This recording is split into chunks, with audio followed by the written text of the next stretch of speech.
शालेय आणि महाविद्यालयीन जीवनापर्यंत म्हणजे अगदी ग्रॅज्युएशनपर्यंत फक्त उनाडक्या करणारी एक डांबरट मुलगी, म्हणजे चुकून मी मुलगी झाली आहे, मुलगा व्हायला हवी होती असं नेहमी सगळे नातेवाईक आणि घरातले म्हणायचे. म्हणजे ऊर्जा जी होती ती काहीतरी क्रिएटिव्ह आणि वेगळं करण्यामध्ये माझी कधीच नव्हती, तर मस्ती करण्यामध्ये, लिडरशिप करण्यामध्ये. कायम संधी निर्माण केली पाहिजे, ती शोधली पाहिजे, ती पकडली पाहिजे.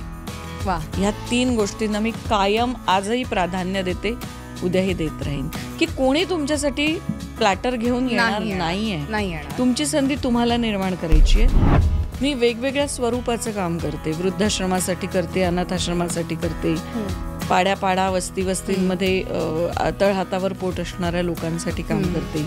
इकडे मुलांच्या नाटकांसाठी काम करते, तिकडे प्रायोगिक महिलांच्या नाटकासाठी काम करते.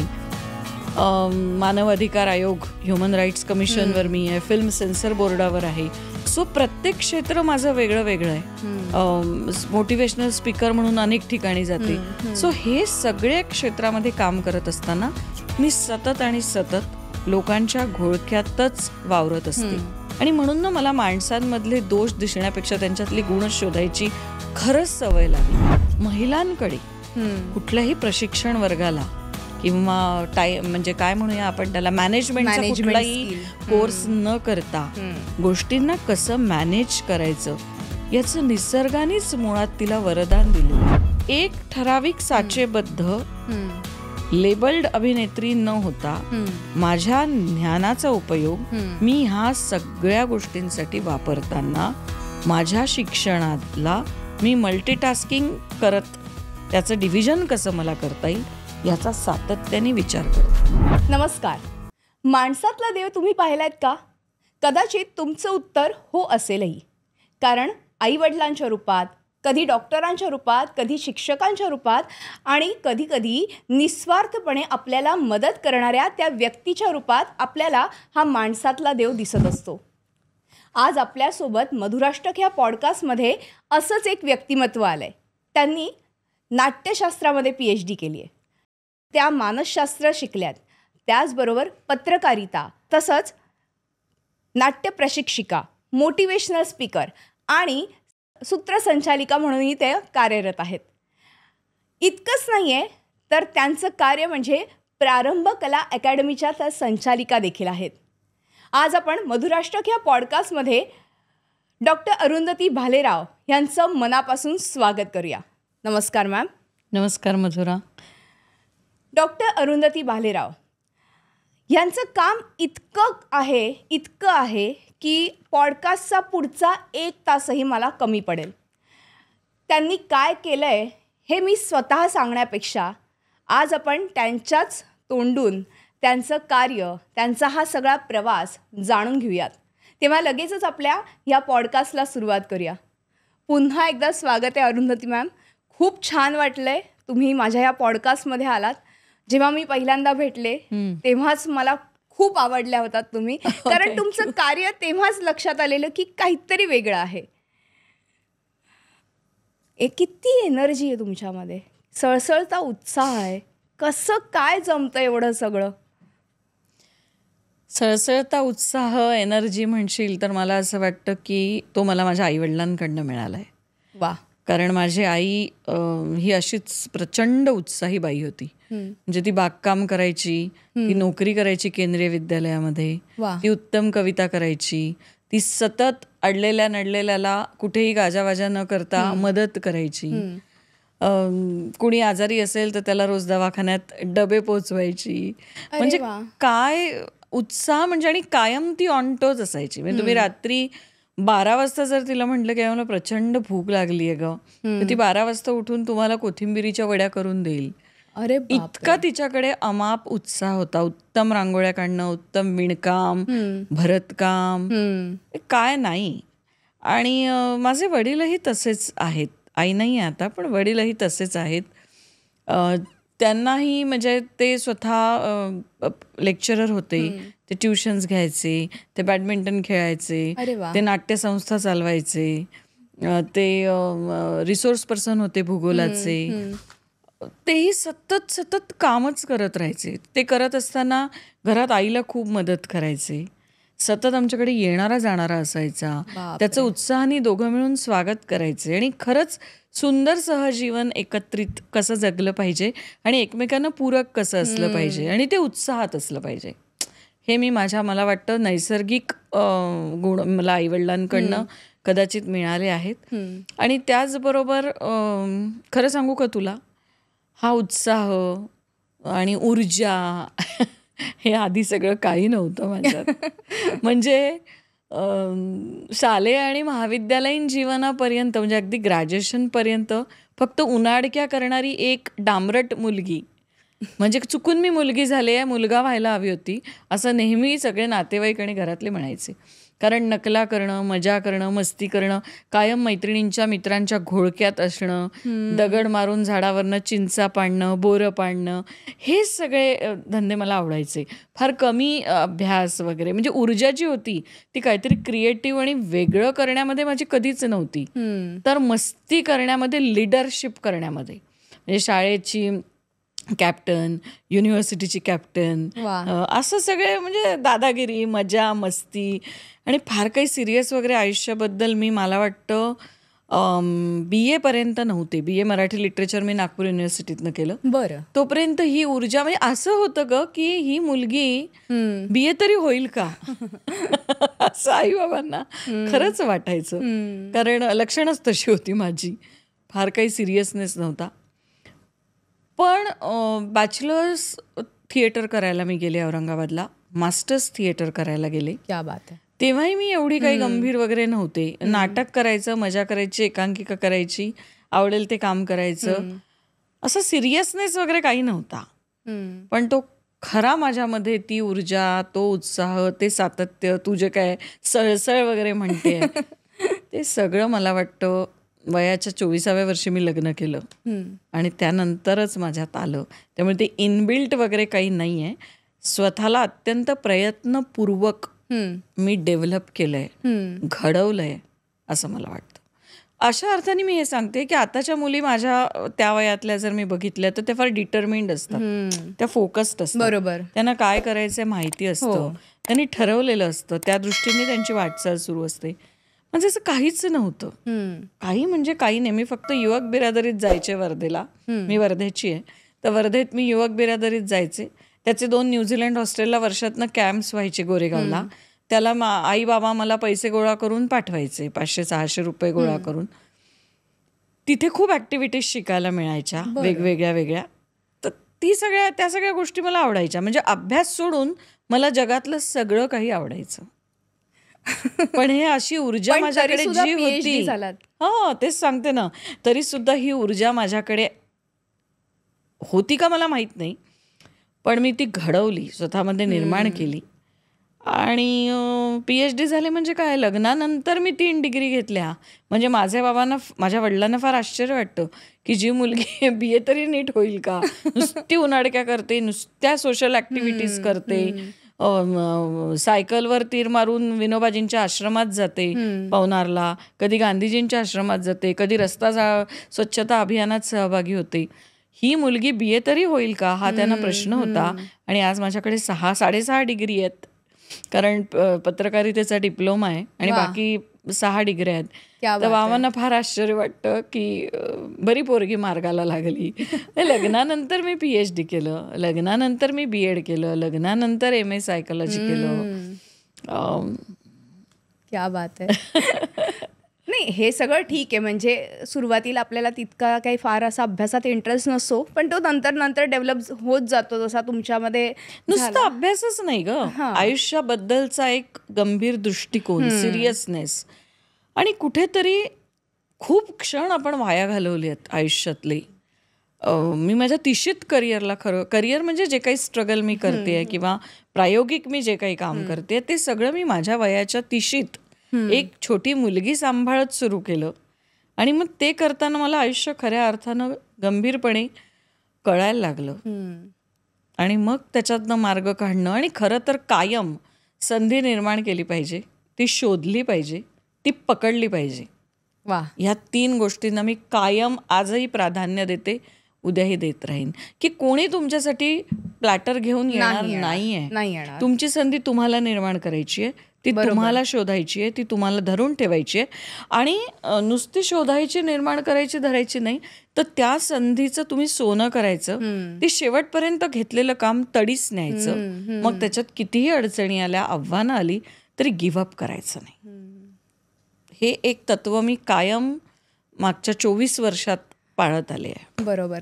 आणि ते तत्व आजही पाळतायत आणि पुढेही पाळणार आहात. अगदी. मॅम, आत्ता तुम्ही जसं म्हणालात तसं की लहान वयातच मी लीडरशिप करत आले आहे.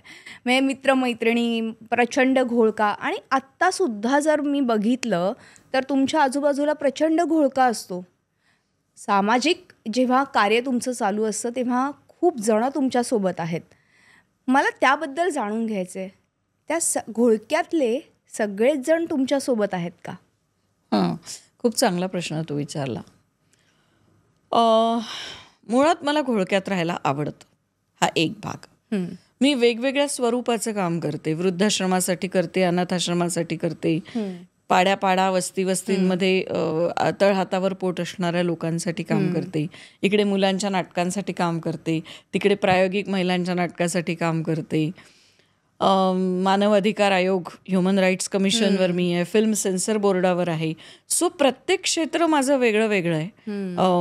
मोटिवेशनल स्पीकर म्हणून अनेक ठिकाणी जाते. सो हे सगळे क्षेत्रामध्ये काम करत असताना मी सतत लोकांच्या घोळक्यातच वावरत असते. ठीक आहे. आता त्यातल्या तुझ्या प्रश्नाला उत्तर देताना मला एक गोष्ट पहिल्यांदा सांगायला आवडेल.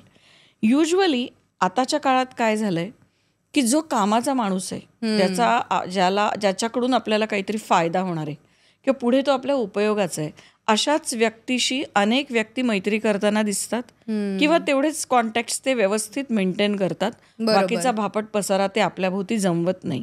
कामाचं आहे का, या आत. कामाचं नाही आहे का, जा बाहेर. मी थोडासा त्याच्याकडे वेगळ्या अँगलनी बघते. माझ्या आयुष्यात, माझ्या ह्या घोळक्यामध्ये जितकी माणसं कामाची असतील त्याच्या 100 पट माणसं ही बिनकामाची माझ्याकडे आहेत. बरं. याचं कारण असं आहे की मी त्यांच्याकडनं माझा काय फायदा होणार आहे हे बघतच नाही. मला वाटतं मी मुळात व्यक्तिप्रिय प्राणी आहे ना. मला आवडतं लोकांमध्ये राहायला, कारण प्रत्येक व्यक्ती तुम्हाला अभ्यासासाठी एक मॉडेल असते. ती तुम्हाला काहीतरी शिकवत असते.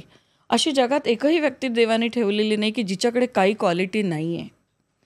तर जेव्हा तुम्ही व्यावसायिक लोकांमध्ये मैत्री ठेवता ना, तेव्हा तिथे फक्त व्यवहार असतो. बरोबर. देणं आणि घेणं. घेणंही असतं, देणंही असतं. खूप कमर्शियल असतात ती नाती. उद्या जर माझ्या एखाद्या अडचणीला माझ्याजवळ बस ग बाई 4 दिवस दवाखान्यात येऊन म्हटलं तर एखादी कमर्शियल व्यक्ती कदाचित तिच्या अतिव्यस्ततेमुळे येणार नाही. पण हे जे बिनकामाचे माझे सगळे लोक असतील, बिनकामाचे मी म्हणत नाही, माझ्या घोळक्यात कोण आहे, तर ज्या व्यक्ती माझ्या कधीच पुढे कामात येणार नाही आहेत पण त्या माझ्यावर निस्सीम प्रेम करतात, त्यांना माझ्याविषयी श्रद्धा आहे, प्रेम आहे, जे माझ्यासाठी धावून येतील याची मला खात्री आहे, अशा लोकांमध्ये राहायला मला जास्त आवडतं. कारण त्यातली प्रत्येक व्यक्ती तुम्हाला काहीतरी शिकवत असते. म्हणजे इतक्या नॉन कमर्शियल व्यक्ती माझ्या क्षेत्रामध्ये माझ्या भोवती आहेत, पण मला लक्षात येतं की प्रत्येकीकडे किती वेगळी ऊर्जा आहे. खरंय. प्रत्येकीकडे किती काय शिकण्यासारखं आहे. एखादी सुंदर स्वयंपाक करते, एखादी उरलेल्या पदार्थांचा सुंदर एखादा पदार्थ तयार करते, एखादी माणसांशी काम नसताना छान कसं वागावं, बोलावं ह्याचं भान तिच्याकडे असतं, एखादी सुंदर साडी नेसते, एखादी स्वतःला छान प्रेझेंट करते, एखादी घराची व्यवस्थित टापटीप खूप छान पद्धतीने जपते, एखादी मैत्रीण फ्रीजच खूप चांगल्या पद्धतीने लावते, तर एखादी सतत वापरून झालेल्या साड्यांचं काय करायचं याचं नियोजन फार सुंदर करते. अशी मला एकही मैत्रीण किंवा मित्र, मी म्हणेन खूप मित्र आहेत मला, मैत्रिणी इतकेच मित्र आहेत, एकही व्यक्ती मला अशी दिसत नाही की ज्याच्याकडे शिकण्यासारखं नाही. फक्त तुम्ही डोळसपणे ते पाहायला पाहिजे, अगदी ते स्वीकारलं पाहिजे, त्याचं कौतुक केलं पाहिजे. आणि म्हणून ना मला माणसांमधले दोष दिसण्यापेक्षा त्यांच्यातली गुण शोधायची खरंच सवय लागली आहे. किती मस्त. आणि दोष दिसला ना तर मी तोंडावर बोलून मोकळ होऊन जाते. हे हृदय इतकं छोटंसं आहे, याला मी फार भार देत नाही, त्याच्यात फार मी दाबून ठेवत नाही. मधुरा मला हे नाही आवडलं, मी सांगून टाकते. मग त्यावेळेला मधुराला राग येईल का हा विचार मी करत नाही. कदाचित तो करायला पाहिजे, पण मला असं वाटतं की छान मोकळं व्यक्त व्हावं, माणसाने मोकळं असावं, मस्त असावं. तुमचं अंतरंग जेव्हा आतून शुद्ध आणि छान असेल तेव्हा तुमच्या चेहऱ्यावर ते भाव येतील आणि मग तुमच्यातली ऊर्जा, कनेक्टेड टू पहिला प्रश्न, ही आपोआप रिजनरेट होत राहते. कारण जेव्हा तुम्हाला दडपण असतं, स्ट्रेस असतो कुठल्याही गोष्टीचा, तेव्हा तुमची ऊर्जा येत नाही. बरोबर. पण जेव्हा तुमचं अंतरंग स्वच्छ असतं, छान असतं, जे बोलायचंय ते घडघड बोलून मोकळं होतं. म्हणजे बघ तू, काही लोकांना अशी सवय असते की छान दिसलं तरी छान नाही म्हणायचं, नुसतं असं टकटक बघत राहायचं, जज करायचं, जजमेंटल राहायचं. साडी आवडली तरी अशी खालून बर चारदा पाहिजे, पण भस्कन म्हणायचं नाही की छान आहे. तर मला असं छान दिसलं की हे किती छान आहे असं कदाचित खूप हायपर वाटत असेल, पण ते मला जे दिसतं ना बरोबर ते मला चांगलं वाईट सगळं व्यक्त व्हायला आवडतं मधुरा. आणि त्यामुळे मी माझ्या हृदयाला फार टेन्शन देत नाही. असतात मला खूप ताण, अतिशय वेगवेगळ्या प्रकारचे ताण आहेत, पण ते स्विच ऑफ स्विच ऑन करायची आता मला सवय झाली आहे. आणि घोळक्यात म्हणशील तर हो, ह्या घोळक्यामध्ये अनेक माणसं अशी आहेत की जी कामाची नाही आहे असं लोकांना वाटतं. ही आहेत माझ्या कामाची किती आहेत, तर मी त्यांच्याकडे ती कामाची आहेत का नाही आहेत म्हणून बघतच नाही. मी असं बायफर्गेशनच करत नाही. ही माझी माणसं आहेत, या प्रत्येकाने मला काहीतरी शिकवलंय. मग ती कामाची नसली तरी चालतील, पण मला लोकसंग्रह करायची, तो मेंटेन करायची. म्हणजे अगदी पार मराठवाडा, विदर्भ, तिकडे MP, मुंबई, महाराष्ट्रातल्या सगळ्या भागांमध्ये माझा खूप मोठा गोतावळा आहे. लांब राहणारे कामाचे नाही आहेत तरी सुद्धा ते कनेक्टेड आहेत, कारण मी त्यांच्यातल्या माणसावर प्रेम करते. ते माझ्या किती फायद्याचे आहे याच्यावर प्रेम करत नाही. मला वाटतं की ह्यामुळेच आज हा मोठा गोतावळा तुमच्यासोबत आहे. आज माणुसकी जपणं काय असतं हे खरं तर तुमच्याकडनं शिकायला पाहिजे. पण मग हा बाहेरचा संसार आणि घरातला संसार कसं काय बॅलन्स करता हे सगळं? सगळे करतात ग, तू पण करतेस. आज आपण पॉडकास्टला आलो तर तू घरातलं सगळं पटपट आवरून आली असशील, पुढची 4 कामं करून आली असशील. मला असं वाटतं महिलांकडे कुठल्याही प्रशिक्षण वर्गाला किंवा म्हणजे काय म्हणूया आपण त्याला, मॅनेजमेंटचा कुठलाही कोर्स न करता गोष्टींना कसं मॅनेज करायचं याचं निसर्गानेच मुळात तिला वरदान दिलेलं आहे. बरोबर. कमी अधिक प्रमाणात प्रत्येक स्त्री वेगवेगळ्या आघाड्यांवर लढत असते. खरंय. मला ना मॅनेजमेंटचं, तू घरातला आणि बाहेरचा पसारा म्हणते ना, मला माझ्यापेक्षा लोकल रागिणींचं फार कौतुक वाटतं. बघ, लोकलने रोज सकाळी ठरलेली लोकल पकडायची, त्या गर्दीत घुसायचं, लोंबकळत उभं राहायचं, त्या लोंबकळणाऱ्या गर्दीतही कुणाचा तरी केळवण करायचं, मैत्रिणींचं कुणाचा तरी वाढदिवस करायचा. हे तू केलंयस. घरातलं करूनही ती येते. ती कदाचित स्वतः खात नाही, पण मुलाचं अगं हा नाश्ता करून घे, नवऱ्याचा अहो तुम्ही हे खाऊन घ्या, हे सगळं करत ती जाते. जाताना अगदी लक्षात ठेवून संध्याकाळी ना मला ना चवळीच्या शेंगाची भाजी करायची आहे ग बाई नसेल कामाला तर ती जाताना शेंगा पण पर्समध्ये टाकून नेते की जेणेकरून ऑफिसमध्ये ब्रेकमध्ये ती शेंगा पण निवडते आणि घरी आल्यावर त्याची भाजी पण करते. सो हे मुद्दाम करावं लागत नाही. स्त्रीला ही सगळी तारेवरची कसरत करण्याची मुळातच ताकद, शक्ती ही देवाने दिलेलीच आहे आणि फक्त थोड्या अधिक प्रमाणात प्रत्येकजण त्याचा वापर करत असतो.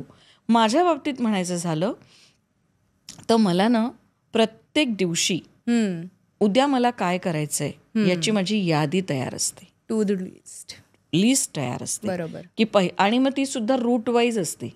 की समजा मी घोडबंदर रोडवरनं माझ्या घरातनं निघाले तर मला पहिले जे काम करायचं आहे ते आधी लागणार आहे की नंतर. मग त्याप्रमाणे माझी प्रायोरिटी लिस्ट असते की जाता जाता मला आधी टेलर लागणार आहे ना, मग त्याच्याकडे ब्लाऊज शिवायला टाकायचं आहे. म्हणजे माझ्याबरोबर कारमध्ये असं मागे एवढं मोठं सामान असतं, मग मला ते टेलरकडे ते ब्लाऊज शिवायला टाकायचं आहे. मग तिथून पुढे निघाल्यानंतर ना माझा भाजीवाला दिसतो, मग मला भाजी घेऊन टाकायची पटकन जाता जाता, कारण संध्याकाळी वेळ होणार आहे मला. बरोबर. मग तिथून पुढे गेल्यानंतर ना मला आम्रपाली आर्केडमध्ये जाऊन एक 8 दिवसांनी एका मैत्रिणीचा वाढदिवस आहे, पण आज थोडा हातात वेळ आहे ना, मग तिच्यासाठी काहीतरी मला घ्यायचं आहे, मग मी पटकन ते घेणार आहे. अच्छा, बँकेचं पण काम आहे, मग तिथून जाताना मी वर्तकला थांबणार आहे, बँकेचं काम करणार आहे.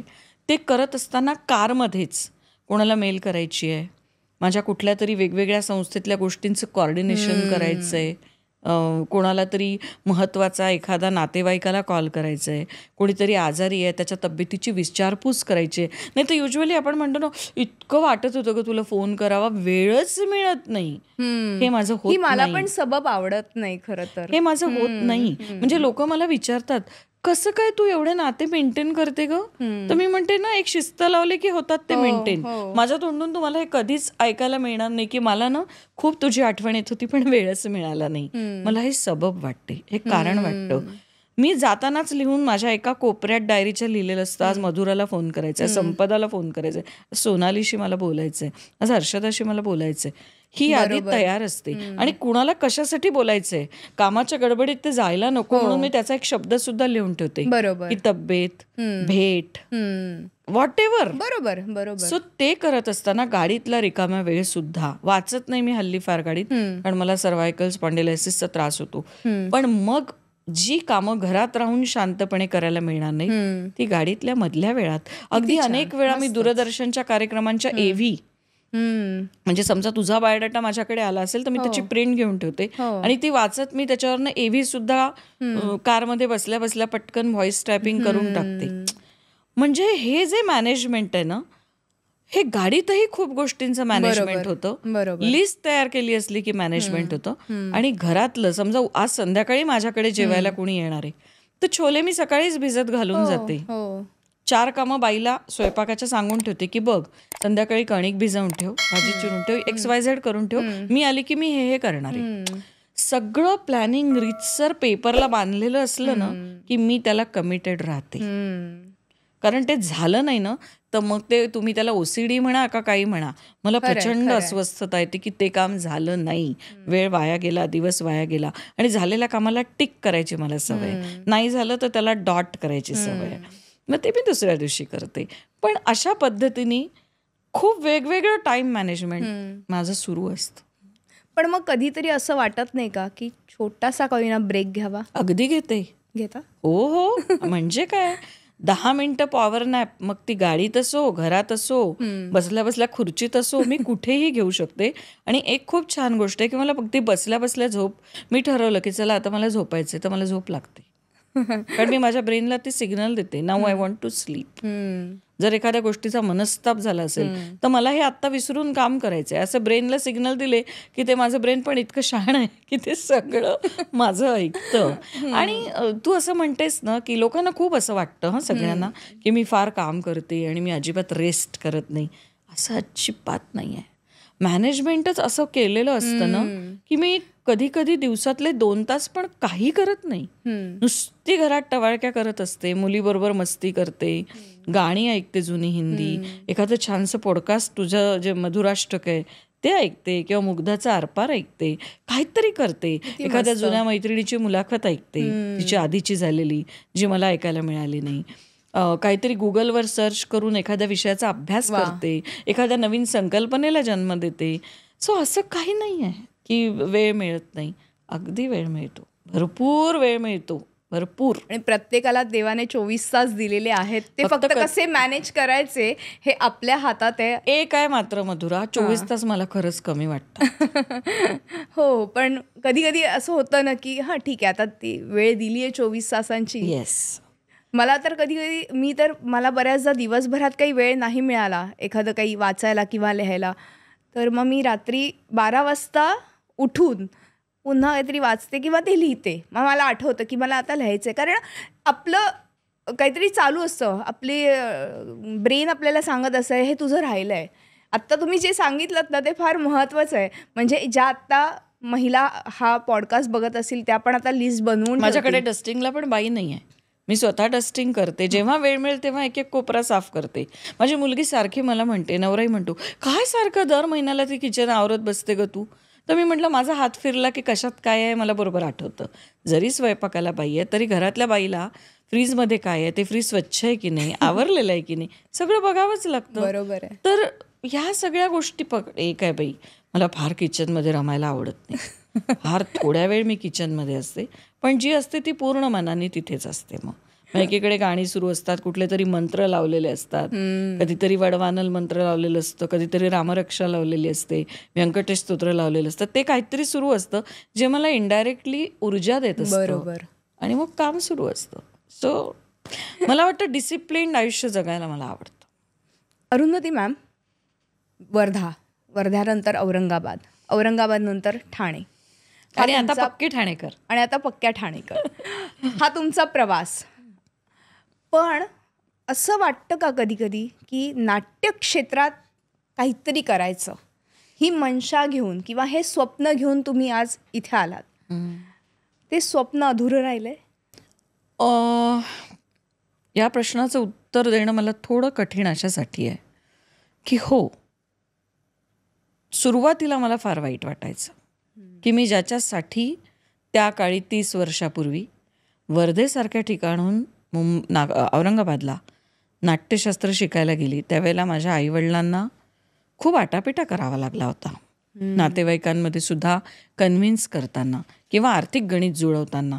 कारण 3 बहिणी, दोघंही शिक्षक, वडिलोपार्जित संपत्ती काही नव्हती, अनेक जबाबदाऱ्या होत्या. त्यावेळेला त्यांनी मला माझा हट्ट म्हणून जी कसरत करून पाठवलं होतं औरंगाबादला, ते अभिनेत्री करण्याचं स्वप्न घेऊनच पाठवलं होतं. आणि माझंही तेच स्वप्न होतं. परंतु लग्नानंतर मी मुंबईत आले, मग पुन्हा नागपूरला गेले, नागपूरला नोकरी केली, तेव्हा माझा नवरा शिकत होता, मग पुन्हा मुंबईत आले. या सगळ्या प्रवासात आणि काय म्हणजे कदाचित मला नेहमी असं वाटतं की जे लिहिलेलं असतं ना तुमच्या नशिबात तेच होतं. या सगळ्या गोष्टी विधिलिखित असतात. त्यामुळे ते माझ्या नशिबात नव्हतं. मी त्याच्यासाठी कुणालाही किंवा परिस्थितीला सुद्धा दोष देणार नाही. कारण ते जर झालं असतं ना मधुरा, तर आज मी इतक्या वेगवेगळ्या क्षेत्रात जे काम करते आहे, इतक्या वेगवेगळ्या माणसांना भेटते आहे, माझा PR इतका मोठा आहे, प्रत्येकाने मला काहीतरी शिकवलं आहे, ते कदाचित झालं नसतं. आणि ते होणं होतं म्हणून एका साचेबद्ध फक्त अभिनेत्रीच्या भूमिकेत देवाला मला ठेवायचं, साईबाबांना मला ठेवायचं नव्हतं. सुरुवातीला मला वाईट वाटायचं, कारण माझ्यात ठासून अभिनेत्री भरलेली होती. मला नृत्य करता येतं, मी गाते, मला अभिनय बऱ्यापैकी करता येतो असं मला वाटतं.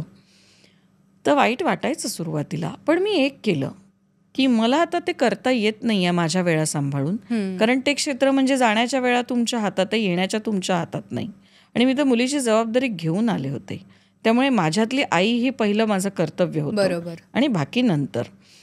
त्यामुळे मला असं वाटतं की तेव्हा मी असं ठरवलं की अभिनय किंवा कला हा बेस ठेवून वेगवेगळ्या क्षेत्रात मला जे जे करता येईल, त्याच्यात मला जी जी काही नवनिर्मिती करता येईल, वेगवेगळ्या आयडियाज इम्प्लिमेंट करता येतील, ते करत राहायचं. आणि आपण आपल्या परिघाच्या बाहेर जाऊन काम करायचं नाही.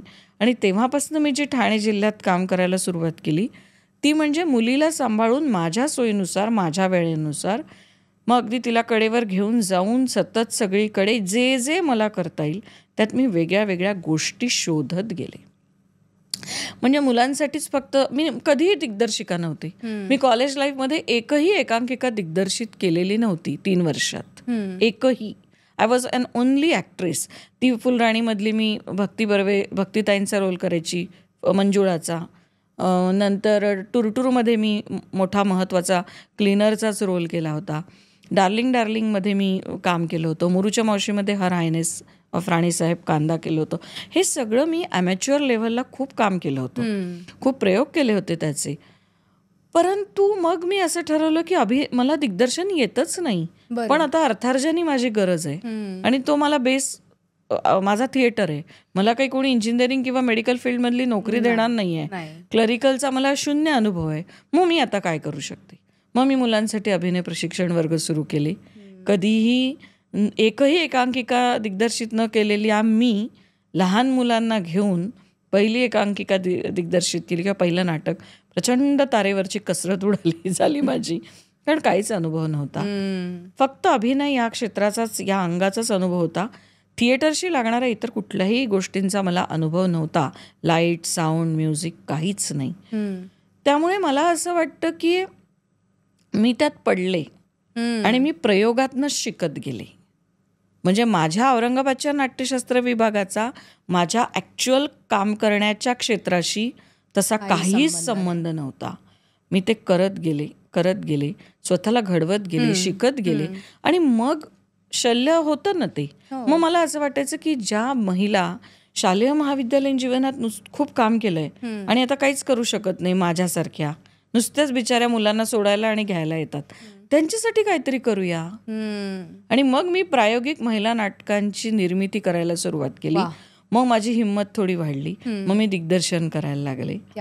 मग त्याच्यातनंच मला असं वाटायला लागलं वृद्धाश्रमात काम करायचंय, तर वृद्धाश्रमात जाऊन फक्त खाऊ नाही वाटायचा, तर कलाकार त्याला जोडायचे, त्यांची कलात्मक भूक, बौद्धिक भूक आजी आजोबांची भागवायची.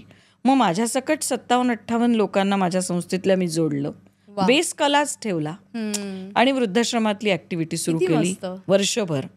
सेम अनाथ आश्रमात, की ज्या मुलांना अनाथ आश्रमातल्या गाणं शिकता येत नाही पैसे देऊन, नाटक शिकता येत नाही पैसे देऊन, क्राफ्ट शिकता येत नाही, त्या मुलांना असेच माझ्यासारखे अनेक लोक जोडून वर्षभर कला शिकवायला सुरुवात केली. दर वर्षाच्या शेवटी त्याचा एक शोकेस करायला सुरुवात केली आणि दरवर्षी एक वृद्धाश्रम, एक अनाथ आश्रम टायअप करायला सुरुवात केली. आता म्हणशील मोटिवेशनल स्पीकर, त्यालाही मी माझ्या कलेचाच बेस दिला. म्हणजे मी स्ट्रेस मॅनेजमेंट आणि लाईफ स्किलवर वर्कशॉप्स घेते वेगवेगळ्या एज ग्रुपसाठी. त्यात मी माझ्या मानसशास्त्राचा वापर करते आणि लाईफ स्किल शिकवताना मी माझ्या थिएटरचा उपयोग करते. आलं लक्षात? शैक्षणिक प्रयोग करत असताना how to teach academic subject through theatre हा विषय घेताना मी थिएटरचा बेस देते. मग इतिहास, भूगोल यांसारखे विषय नाटकाच्या माध्यमातून शिकवून मुलांना ते सोपे कसे केल्या जातील आणि शिकवल्या जातील यासाठी शिक्षकांना ट्रेनिंग देते.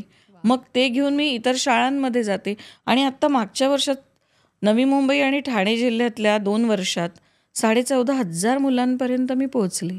वा. म्हणजे नाटक करत नाही हा भाग डेफिनेटली आहे, तो आहेच माझ्या मनाच्या कोपऱ्यात, पण त्याचं मला दुःख वगैरे नाही आहे. मी ते सगळं वेगवेगळ्या अंगानी, कधी मोटिवेशनल स्पीकर म्हणून, कधी वृद्धाश्रमासाठी, कधी अनाथ आश्रमासाठी. आता मी आदिवासी महिलांना आर्थिक स्वावलंबन मिळावं म्हणून त्यांच्याकडनं पिशव्या शिवून घेते, त्यांना वारली पेंटिंगचं प्रशिक्षण देते प्रशिक्षक आणून आणि त्या पिशव्या बाजारात विकून त्यांना पैसे मिळवून देते.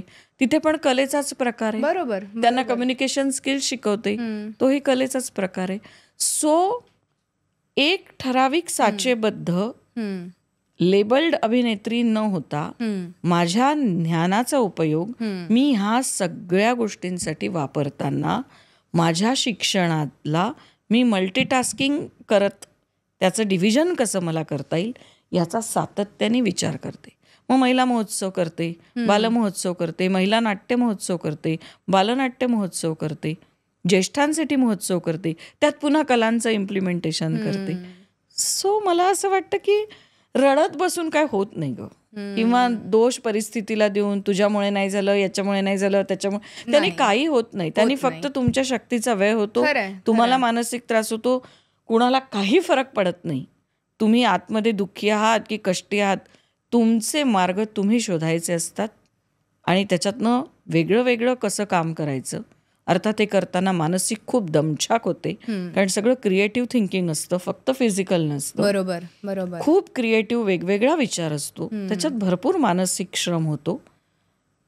पण आता ते स्वीकारलंय तर त्याच्याकडे श्रम म्हणून पाहायचं नाही, त्याच्याकडे ते माझं ते एम आहे, फोकस आहे, कर्तव्य आहे, पॅशन आहे. मला वाटतं की हे सगळं तुम्ही नाही केलं तर तुम्हाला कुठेतरी एक काय म्हणतात थकवा जाणवेल. हे करताय म्हणूनच आज ही ऊर्जा दिसतीये तुमच्यामध्ये. निश्चित. मी जर 4 दिवस झोपून राहिले तर मी 5व्या दिवशी प्रचंड चिडचिडी होते, थकलेली असते. मी कामात राहिली तरच खुश असते. मी प्रचंड वर्कोहोलिक आहे. मला सतत काम करायला आवडतं. आणि त्याचमुळे आज तुम्ही वेगवेगळ्या गोष्टी करताय आणि खूप लोकांसोबत आहात आणि लोकांना तुम्ही प्राधान्य देताय. आणि याच्यात लोकांचं अजून एक असतं बरं का, तुम्ही नक्की काय करता. आणि मलाही असं नक्की सांगता येत नाही की मी डॉक्टर आहे, मी इंजिनियर आहे. प्रत्येक जण काहीतरी सांगतो ना, मी सायकोलॉजिकल काउन्सिलर आहे. मला सांगताच येत नाही मी नक्की काय आहे, कारण मी इतकं वेगवेगळं करते. मग त्यात एक व्यक्ती मध्ये मला म्हणाली, जी माझ्या खूप क्लोज आहे, एक ना धड भाराभार चिंध्या आहेत तुझ्या, एक काहीतरी तुझा फोकस ठेव ना. म्हटलं का ठेवू? जगणं कशासाठी आहे? आनंद मिळण्यासाठी, बरोबर, समाधानासाठी आहे. खरंय. काय जरुरी आहे की प्रत्येकाने एकच करिअर घेऊन त्याचाच पाठपुरावा करून त्याच्यातच गिनीज बुकात नाव नोंदवलं पाहिजे? जरुरी नाही आहे. जीवन जगताना जे जे करताना तुम्हाला आनंद मिळत असेल, तुम्हाला समाधान मिळत असेल, मग ते कुठलंही वेगवेगळं क्षेत्र असो, शेवटी जगण्याचा उद्देश आनंद मिळणं हाच आहे ना. मग मला हे सगळं करताना माझी काहीतरी एक स्पेसिफिक आयडेंटिटी असायलाच हवी असं मला मुळीच वाटत नाही. कारण माझी यशाची व्याख्या ही आनंद मिळणं हीच आहे. आणि त्यात अजून एक प्रश्न येतो, तो म्हणजे हे सगळं तुम्ही करताय पण त्यातून अर्थार्जन काय? माझ्या 2 सरळ सरळ विभाजन केलेलं आहे मी. प्रारंभ कला अकॅडमी हा माझा चॅरिटी ट्रस्ट आहे, ज्याच्याद्वारे फक्त आणि फक्त विनामूल्य काम होतं, जे सामाजिक होतं. तुला माहिती आहे, 12 वर्ष मी वस्ती वस्ती पाडे पाडे कुठलंही अनुदान सरकारी न घेता आदिवासी लोकांसाठी, घरकाम करणाऱ्या महिलांसाठी, तळहातावर पोट असणाऱ्या लोकांसाठी सातत्याने कॅन्सर टेस्टिंग करते आहे. मग त्याच्यामध्ये पॅप्समियर असेल, सोनोग्राफी असेल, मॅमोग्राफी असेल, त्याच्यामध्ये CA-125 असेल, त्यांना आयर्न कॅल्शियम देणं असेल. हे सगळं करताना समाजातनं पैसा घेऊन परत तो समाजालाच देताना ते मी वेगवेगळे महोत्सव करते, त्याच्यासाठी प्रायोजकत्व मिळवते, त्यातनं फंड रेझिंग करते. आणि फंड रेझिंग जे होतं त्यातनं 30% त्या महोत्सवाला लावते आणि 70% या कामाला लावते. कारण एका महिलेप्रित्यर्थ मला 12,000 रुपये सगळं करून डिस्काउंट रेटमध्ये खर्च येतो. आलं लक्षात? त्यामुळे प्रारंभ ही पूर्णपणे विना अनुदानित आणि फक्त समाजातल्या दानशूर मंडळींच्या प्रायोजकत्वावर. मग ज्याच्यामध्ये मला फार उल्लेख करायला आवडेल पितांबरीचा, मला उल्लेख करायला आवडेल जाई काजळचा, मला उल्लेख करायला आवडेल तुमच्या PNGचा, म्हैसकर फाउंडेशनचा. मला ज्यांनी ज्यांनी म्हणून मदत केलेली आहे त्या सगळ्यांचा, तन्वी हर्बलचा, या सगळ्या लोकांच्या मदतीतनं जी ॲक्टिव्हिटी उभी राहते त्यातनंच माझं सामाजिक काम होतं. हे झालं चॅरिटी ट्रस्टचं, एका संस्थेचं. आता प्रश्न उरतो माझ्या अर्थार्जनाचा. माझे वेगवेगळे वर्कशॉप्स, मी सतत काम शोधत असते, सतत निर्माण करत असते. म्हणजे मी पोलिसांसाठी कार्यशाळा घेते, मी दूरदर्शनच्या सिरियल्स करते, अँकर म्हणून काम करते. मी अँकरिंग अनेक वर्ष, सुरुवातीला 2003 ते 10 या काळात पेड अँकर म्हणून काम करत होते. इन मुंबईसाठी काम केलं, साई मंदिर संस्थांसाठी ठाण्याच्या काम केलं, सिद्धिविनायकासाठी काम केलं. तर ते सगळं माझं अर्थार्जन होतं. मी अनेक अशा वेगवेगळ्या कल्पना काढते की समजा तुझ्या कंपनीचे प्रॉडक्ट तेल आहे, तर तुमच्या तेलाचं जर तुम्हाला मार्केटिंग करायचं असेल तर मी तुमचं तेल वापरून शोज अरेंज करते, तुम्ही मला एवढं प्रायोजकत्व द्या. आणि त्यातनं मी अर्थार्जन, म्हणजे मी माझ्या अर्थार्जनासाठी माझे क्लासेस, माझे वेगवेगळे ट्रेनिंग प्रोग्राम्स, माझे अँकरिंगचे कार्यक्रम, अशा वेगवेगळ्या माध्यमातनं सतत. आणि माझ्या काही फार गरजा नाही आहे, मला काही रोज पार्लरला जायचं नसतं. अगदी मोजक्या गरजा आहेत ज्या गरजेच्या आहेत. बरोबर. त्यामुळे त्याच्यासाठी माझं फायनान्शियल प्लॅनिंग अगदी फिक्स असतं. आणि क्लासेस मी 22 वर्ष मी क्लासेस घेत होते आणि मंडे टू संडे क्लासेस घेत होते. त्याच वेळेला अँकरिंगची कामं करत होते. मी 13 वर्ष एका CBSE स्कूलमध्ये नोकरी करत होते. त्यामुळे अर्थार्जन, मी सतत अर्थार्जन करत आलेली आहे, वेगवेगळ्या माध्यमातनं, वेगवेगळे प्रयोग करून. कमर्शियल म्हणजे मी माझं काम जेव्हा करते तेव्हा मी ते जराही विनामूल्य करत नाही, मी पैसे घेऊनच काम करते. कारण माझ्या अर्थार्जनातली 35% अमाऊंट मी कॅन्सरसाठी देते. क्या बात आहे. मी जे पुस्तक लिहिलं झुंज माझी कॅन्सरशी, ते माझ्या आईचं पुस्तक आहे, तिने लिहिलेलं. बरं. तिचं अपूर्ण राहिलं कारण ती गेली. त्यानंतर मी थोडंसं लिहून ते पूर्ण केलं. त्याच्या 3 आवृत्त्या निघाल्या. आमच्या प्रत्येक कार्यक्रमात ते पुस्तक विक्रीसाठी असतं. त्यातनं मिळणारे पैसे मी पुन्हा कॅन्सरसाठी देते. माझं आनंदकुळ पुस्तक आहे, त्यातल्या विक्रीचे पैसे मी पुन्हा आमच्या आदिवासी किंवा कॅन्सर प्रोजेक्टसाठी देते. किती मस्त. सो माझ्यासाठी जेव्हा मी काम करते तेव्हा मी प्रचंड कमर्शियल असते. मला जर कोणी फोन केला तर मी पहिला प्रश्न विचारते, मानधन किती? मग मी परीक्षक म्हणून जाऊ दे, कुठे गेस्ट म्हणून जाऊ दे, मी फ्री काम करत नाही. जेव्हा Arundhati Bhalerao AB events and management ही माझी कमर्शियल कंपनी आहे, पण त्याच्यातही पुन्हा माझा भाग असतोच की मला घरामध्ये कुटुंबामध्ये माझ्या पैसे द्यायचे असतात. बरोबर. कारण मला तिथे वुमन कार्ड वापरायला आवडत नाही. स्त्रीने आर्थिक स्वावलंबी असलंच पाहिजे असं मला वाटतं. माझ्या लग्नाला 29 वर्ष झाली आहेत. मी आजपर्यंत माझ्या नवऱ्याला 1ही रुपया मागितलेला मला आठवत नाही. माझ्या गरजा, माझ्या लायबिलिटीज, देणं घेणं, येणं जाणं आणि घरातलं कॉन्ट्रीब्युशन हे मी बरोबरीने केलेलं आहे. आणि मला त्याच्यात मी केलं हे नाही आहे, तर मी ते करायलाच हवं. जर मला स्त्री म्हणून स्वतःची आयडेंटिटी असावी असं वाटतं तर मी माझं अर्थार्जन केलं पाहिजे. मी आर्थिकदृष्ट्या स्वावलंबी असलीच पाहिजे. आणि म्हणून आर्थिक हा वेगळा भाग आहे आणि सामाजिक हा पूर्णपणे वेगळा भाग आहे. सामाजिकसाठी काम करताना मी दिवस रात्र काम करते, पण मी 1ही रुपया उचलत नाही त्यात, कारण ते मी समाजाकडनं घेते आणि समाजालाच परत देते. आणि उलट माझ्याही उत्पन्नाच्या काही टक्के रक्कम मी माझी जबाबदारी म्हणून पुन्हा चांगल्या कामासाठी देते. सो मला असं वाटतं ह्या दोनचं मी व्यवस्थित मॅनेजमेंट करते. कारण जसं लक्ष्मी आपली देवानी ते खातं सुद्धा स्त्रीलाच दिलेलं आहे ना, तसं माझ्याही बाबतीत आहे ना, की मी छान मॅनेजमेंट पैशाची व्यवस्थित करू शकते. या महिन्यात मला कशावर किती पैसे खर्च करायचे आहेत हे मला माहिती असतं.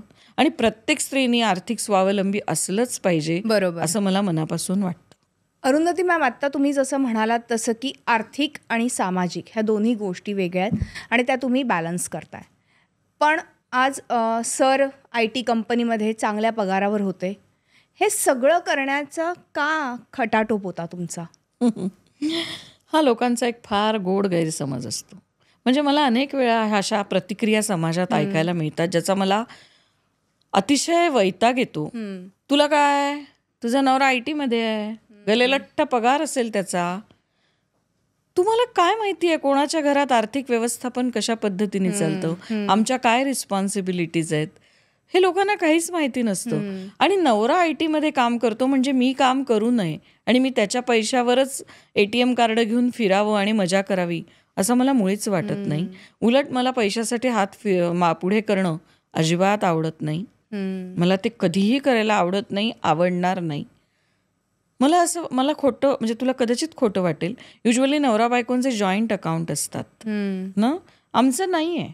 आमचं पण नाही. त्याला किती पैसे मिळतात किंवा मला किती पैसे मिळतात हे त्यांनी मला आणि मी त्याला का सांगावं आणि कशासाठी सांगितलं पाहिजे? म्हणजे आम्ही भिन्न आहोत का? तर नाही आहोत, आम्ही एकाच घरात राहतो. पण इतकं स्वातंत्र्य तर प्रत्येकाने प्रत्येकाला दिलं पाहिजे.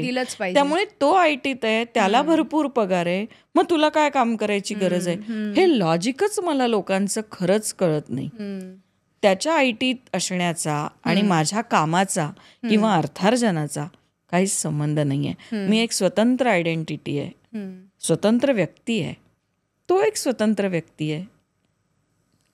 खरंय. पण हे सगळं तुम्ही करत होतात आणि गेले अनेक वर्ष तुम्ही करताय. सामाजिक कार्य असेल किंवा नाट्यक्षेत्रातलं काम असेल किंवा ज्या गोष्टी आत्ता तुम्ही सांगितल्या, मोटिवेशनल स्पीकर म्हणून तुम्ही होतात, हे सगळं करत असताना मुलीला कमी वेळ दिला गेला अशी खंत तुम्हाला नेहमी जाणवते का? हो, याचं उत्तर अगदी इमिजिएट मी सांगू शकते, हो. कारण ती लहान असताना म्हणजे मला उशिरा थोडी मुलगी झाली. म्हणजे मी 29 वगैरे वर्षाची असताना आनंदिता माझी लेक, जी आता MBA झाली आहे आणि मासकॉम पण झालेली आहे, BA पण झाली आहे, ती तर 25 वर्षाची आहे. पण त्यावेळेला अनेक दृष्टींनी मी नुकतीच मुंबईत आले होते. गावाकडनं मुंबईत आल्याचा न्यूनगंड होता. घरात एक माहेरी खूप प्रोटेक्टिव्ह असं वातावरण होतं. आई वडिलांच्या छत्राखाली आपण राहत असतो. बरोबर. इथे खरंच कोणी काही ओळखीचं नव्हतं, काही माहिती नव्हतं. शालेय महाविद्यालयीन जीवनातला प्रवास इथे झालेला नव्हता, त्यामुळे ओळखी नव्हत्या. दोघंही आम्ही नवरा बायको स्ट्रगलर होतो. पैशाची नितांत गरज होती आणि त्यावेळेला मला घरी बसणं शक्यच नव्हतं आर्थिक स्टॅबिलिटी येण्यासाठी. आणि दुसरी गोष्ट काय होती की करिअर पूर्णपणे सुटलं होतं. तिशीत मी आले होते आणि मग अजून किती थांबायचं आणि मग कधी काय करायचं. त्यामुळे काम करणं भाग होतं. त्यामुळे तिला जो एक शांतपणे वेळ देणं असतं, आरामात तारे दाखवत, चिवकाऊ दाखवत घास भरवणं असतं तिच्या कलाकलांनी. मध्येच ती खेळत राहिली आहे, मग मध्येच मी घास भरवलाय, असं काही होत नव्हतं. तिला सुद्धा चल चल चल चल आटोपाटोपाटो पटपट खा, पटपट संपव. तिला सुद्धा माझ्याबरोबर सतत तो सगळा प्रवास करावा लागला. जिथे मी जाईल तिथे माझ्याबरोबर यावं लागलं. म्हणजे अगदी सांगलीला मी वर्कशॉप घ्यायला गेले, झोपेतनं उठून सकाळी तिला बस पकडून मी गेले. मला इतकं वाईट वाटलं त्यावेळेला. म्हणजे तिला ती स्पेस मला देता आली नाही. नवरा परदेशात होता. त्याच्यानंतर मासाहेब मीनाताई ठाकरे सुवर्णचषक स्पर्धा ऑर्गनाईज केल्या जायच्या तारापूरवाला म्युझियमच्या बाजूला जिमखान्यात. त्यावेळेला मी 8 दिवस तिथे अँकर असायचे. असंच सकाळी पटपट तिला उठवायचं, बस पकडायची, ट्रेन पकडायची, तिला घेऊन जायचं. हे सगळं करताना तिला मी भौतिक गोष्टींच्या सोयी कदाचित उपलब्ध करून दिल्या. तिला जे जे पाहिजे ते क्लास लावून देणं, त्याचे ने-आण करणं, सोडण्याची व्यवस्था करणं, हे सगळं केलं.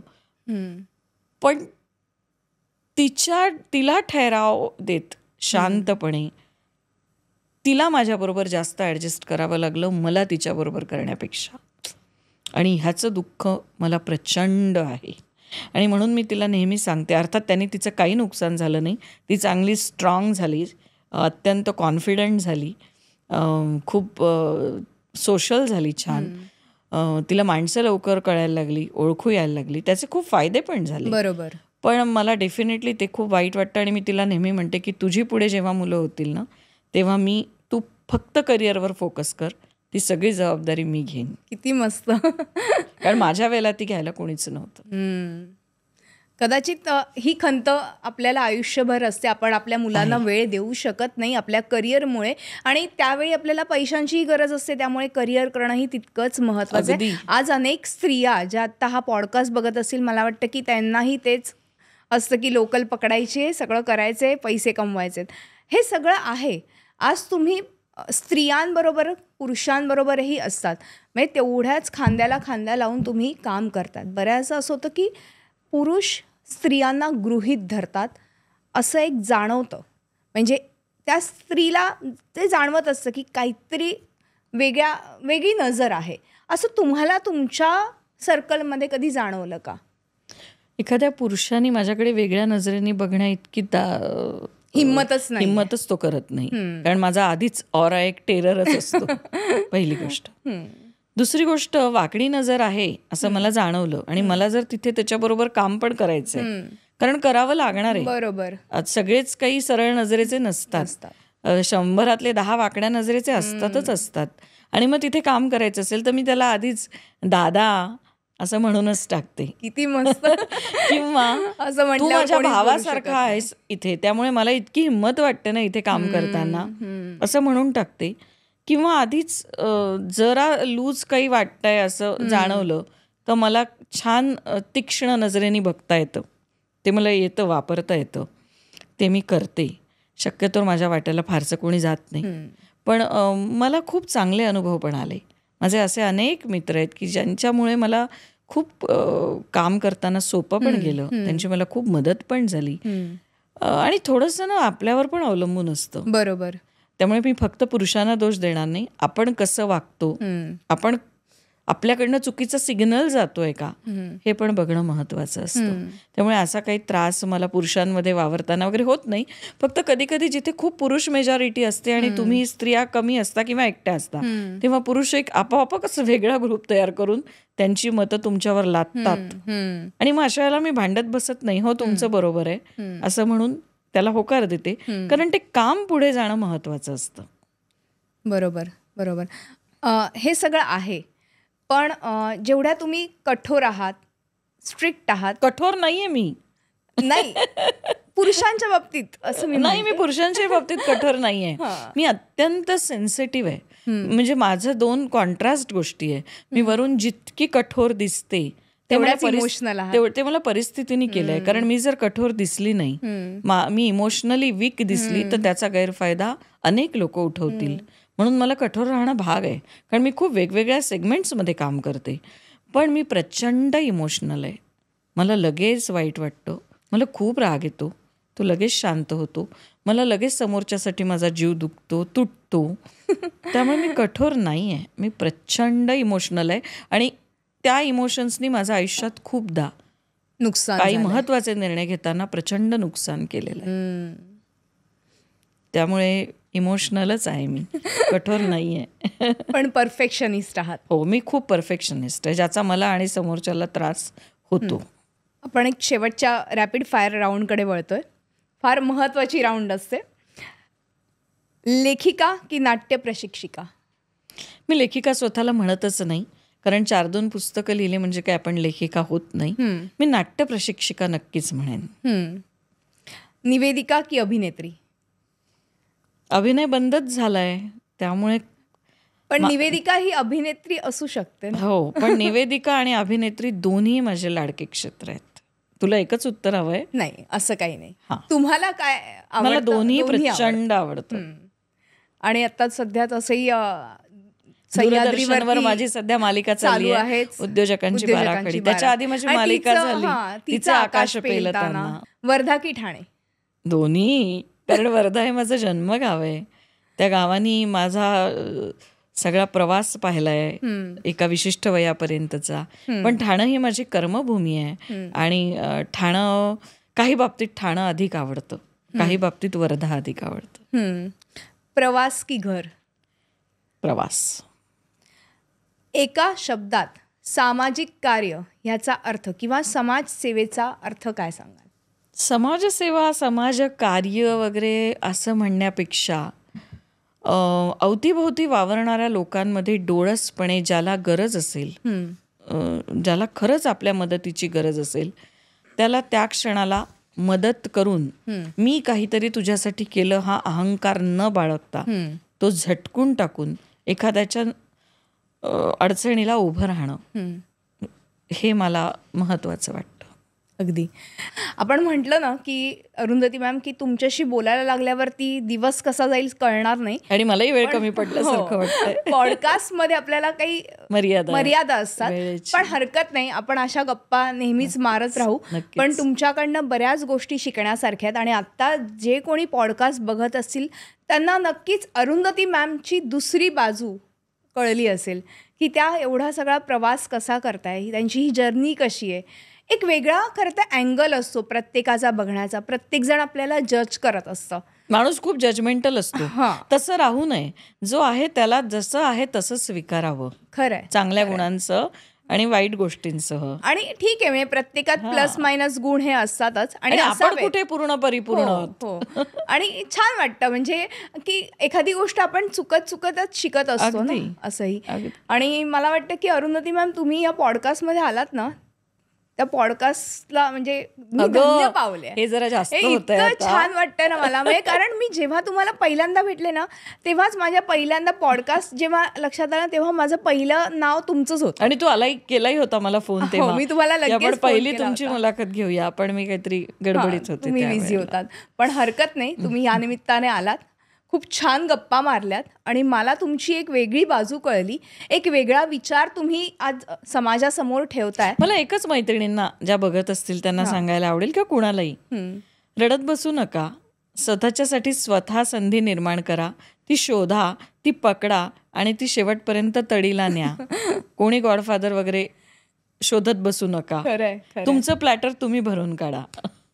अगदीच खरंच. म्हणजे आता तुम्ही सांगितलं त्याचा सगळेच जण विचार करतील आणि स्वचा शोध घ्यायला सुरुवात करतील. अरुंधती मॅम तुम्ही आलात, खूप छान वाटलं. आणि इतक्या मनमोकळ्या गप्पा तुम्ही मारल्यात त्याबद्दल मनापासून आभार. मधुरा, तुझेही खूप थँक्स. तू पण प्रचंड धडपडी आहे, सतत काहीतरी करत असते आणि मला खूप आवडतं की सतत काहीतरी कार्यमग्न राहणं ही फार चांगली गोष्ट आहे. ते सशक्त मनाचं आणि बुद्धीचं लक्षण आहे. तर तुलाही खूप खूप शुभेच्छा. Thank you so much. Thank you ma'am. मी एवढी मोठी नाही आहे, पण मी प्रयत्न करते की काहीतरी करत राहावं की जेणेकरून आपल्या ह्याला तुला खूप यश मिळू दे आणि तुझा हा पॉडकास्ट खूप फेमस, तुझी सिरीज पूर्ण खूप फेमस होऊ दे, छान होऊ दे आणि तू घरोघरी तुला पोहोचू दे. थँक्यू अशी ईश्वराला प्रार्थना करते. खरं तर बघितलं ना, अरुंधती मॅमचं मी कौतुक करायचं त्याच्याऐवजी त्याच माझं कौतुक करतायत. कारण विविध छटा असलेलं हे व्यक्तिमत्व आहे. म्हणजे त्यांच्याबद्दल बोलू तेवढं कमीच आहे. आणि त्यांनी जो त्यांचा हा प्रवास आहे तो आज ह्या पॉडकास्टच्या माध्यमातून उलगडला आहे. आणि प्रत्येक स्त्रीने म्हणजे प्रत्येक स्त्री काही ना काहीतरी करत असते, धडपडत असते स्वतःसाठी, स्वतःच्या कुटुंबासाठी. आणि तिचा एक वेगळा प्रवास असतो. पडद्यामागचा प्रवास वेगळा असतो आणि लोकांना दिसणारा प्रवास वेगळा असतो. मला वाटतं की ह्या सगळ्याच्या निमित्ताने मी एक आशा करते की अरुंधती मॅमकडून आपण काहीतरी थोडंसं का होईना शिकायला पाहिजे. त्यांचं सामाजिक भान, सामाजिक कार्य काहीतरी आपण घेतलं पाहिजे. आणि मी अजून एक आशा करते की मधुराष्टक पॉडकास्टला तुम्ही सबस्क्राईब करताय, त्याचबरोबर लाईक करताय आणि शेअरही करताय. ती आशा माझी पूर्ण करा, जेणेकरून जास्तीत जास्त लोकांपर्यंत हा पॉडकास्ट पोचेल आणि अरुंधती मॅम यांचं कार्य देखील पोचेल. अरुंधती मॅम, पुन्हा एकदा खूप खूप आभार. मधुराष्टक ह्या पॉडकास्टमध्ये आज आपण इथेच थांबतोय. पुढच्या भागात एका नवीन विषयासह, नवीन पाहुण्यांसह भेटणार आहोत. तोपर्यंत बाय बाय.